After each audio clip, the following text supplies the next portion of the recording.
নামতে পারছে না, গেট দিয়ে সব ব্লক হয়ে গেছে, কেউ নামতে পারছে না। हर हर महादेव। चाची जी थोड़ा प्यार हटाइए।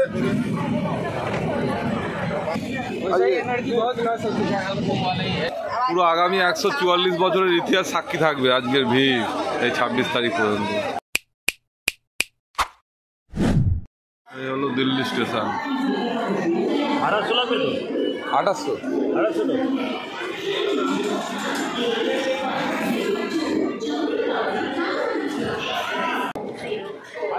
এখন 7টা বাজে, আছি দিল্লি স্টেশনে।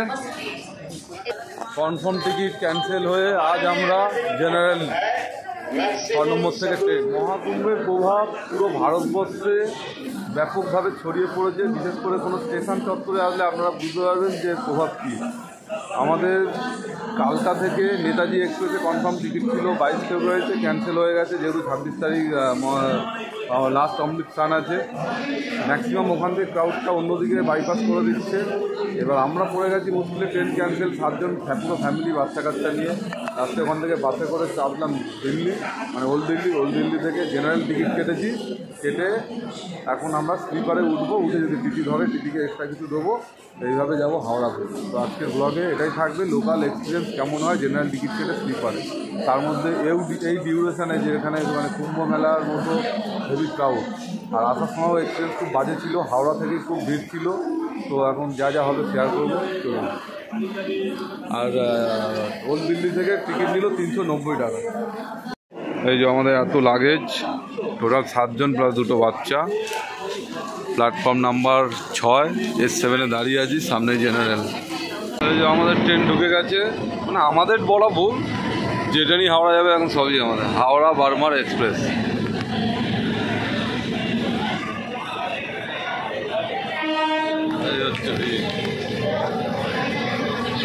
ট্রেনে উঠে লোকের হাতে পায়ে ধরে কোনো রকম একটা সিট পেতেই লেগে গেল 3 ঘন্টা। তাও বাচ্চাগুলো সাথে ছিল বলে, নাহলে তো নিচেই বসতে হতো।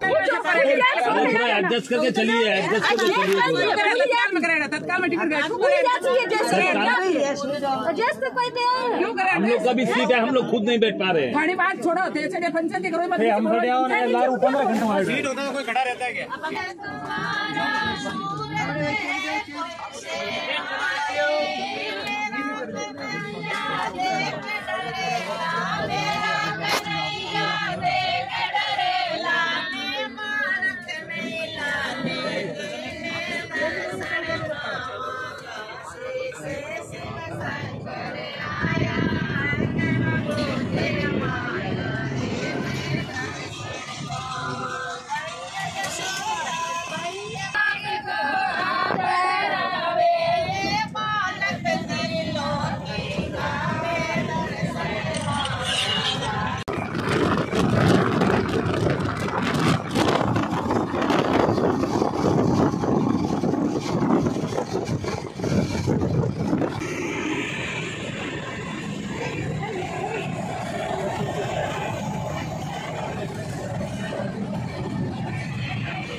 হাওড়া থেকে এদিকে আসার সময় তো কোনো খাবারই উঠতে হয়নি, এখন তো তাও খাবার উঠছে।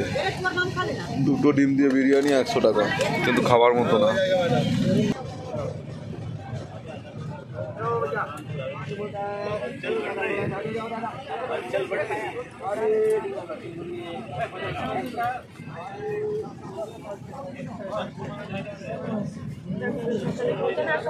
পরের স্টপেজ কানপুর, এখানেই যা ভিড়, সব প্রয়াগরাজে নামবে।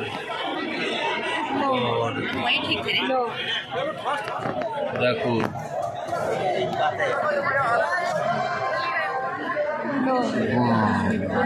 भीड़ नहीं है, वो तो देख के डर लग এতক্ষণ চুপচাপ ছিল, পাপা তুলে বসে যাবো। घर में आया तू? कब जाया? 1 बजे खाना खा लिया। तू खाना खाएगा?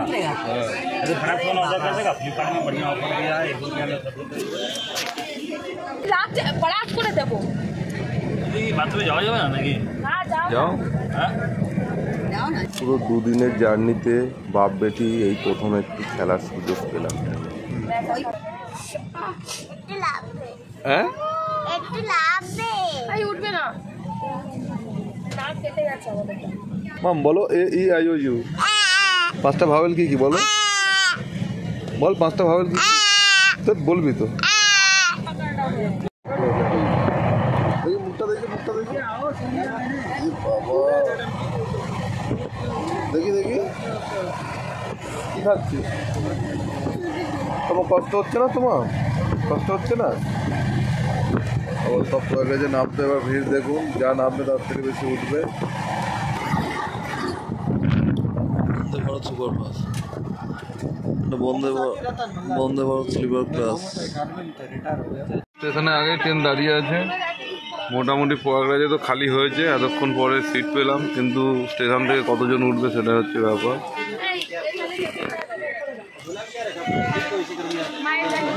কোথায় ওই কোণে রাখা ছিল তো, দেখো আমি যা পেয়েছি সব নিয়ে এসেছি।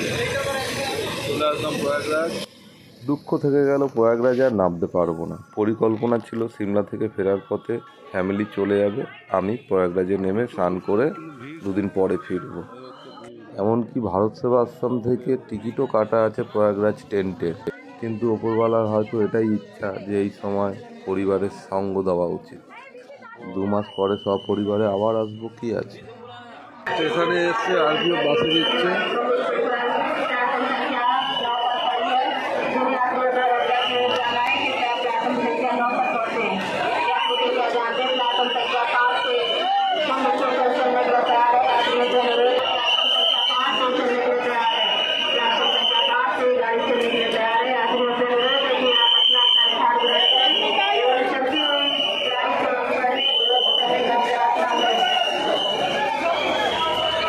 কেউ নামতে পারছে না, গেট দিয়ে সব ব্লক হয়ে গেছে, কেউ নামতে পারছে না।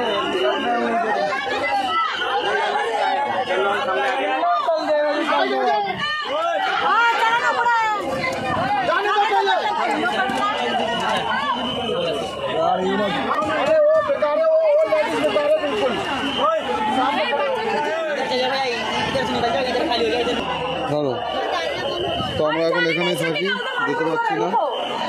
বসো বসো বসো।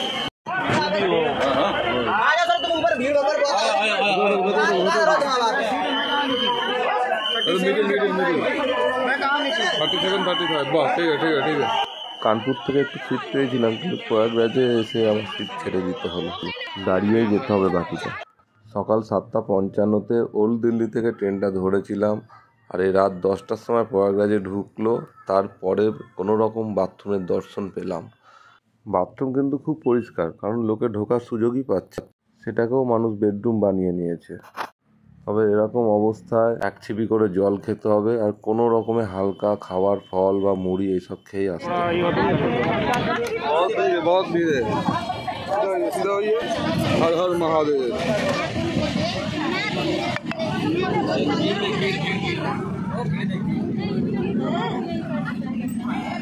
चाची जी थोड़ा प्यार हटाइए।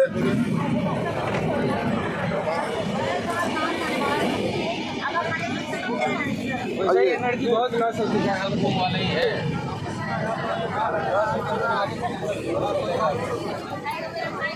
थोड़ा हटाइए हटाइए, गिर जाएगा।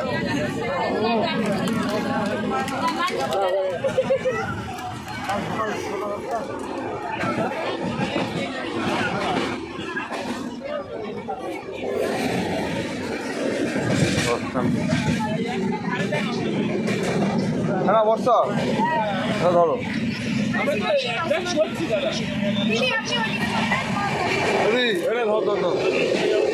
মানে এত ভিড় হয়ে গেছে, দিনদয়ালে কেউ বেরোতে পারছে না, মানে জল খাওয়ার জন্য হাহাকার লেগে গেছে। এখান থেকে এখন জল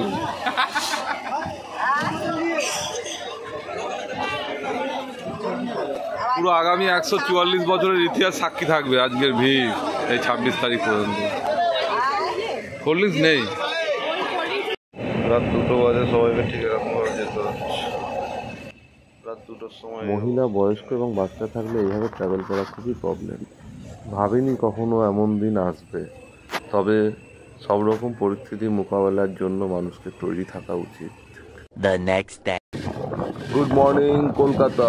অবশেষে দীর্ঘ পথ অতিক্রম করে ঢুকছি হাওড়া। ইন্ডিয়ান রেলওয়ের কি অবস্থা, ইট মেরে সব কাঁচ ফাঁচগুলো সব ভেঙে দিয়েছে। এত শক্ত কাঁচ, পুরো 1 ইঞ্চি মোটা কাঁচ ভেঙে দিয়েছে। উফ, হাঁপ ছেড়ে বাজলাম, মনে হলো যেন জেলখানা থেকে ছাড়া পেলাম। চিন্তা ছিল বাচ্চাগুলোকে নিয়ে, তবে ওরা ঠিক আছে, এটাই অনেক। সিমলা, কুল্লু, মানালি ট্যুরের ট্রেন যাত্রা এত ভয়ানক হবে আগে বুঝিনি। আসলে টিকিট কাটা ছিল 4 মাস আগে, আর প্রয়াগরাজের এত ভিড় কেউ আইডিয়াই করতে পারে। তবে পরিস্থিতি আপনার সব অহংকার ভেঙে দিতে পারে। এতদিন জেনারেল টিকিট কেটে স্লিপারে ওঠা যে মানুষগুলোকে আমরা ছোট করে দেখতাম, মহাকুম্ভ মেলা সেই মানুষের পরিস্থিতির পরিচয় করালো। ধন্যবাদ।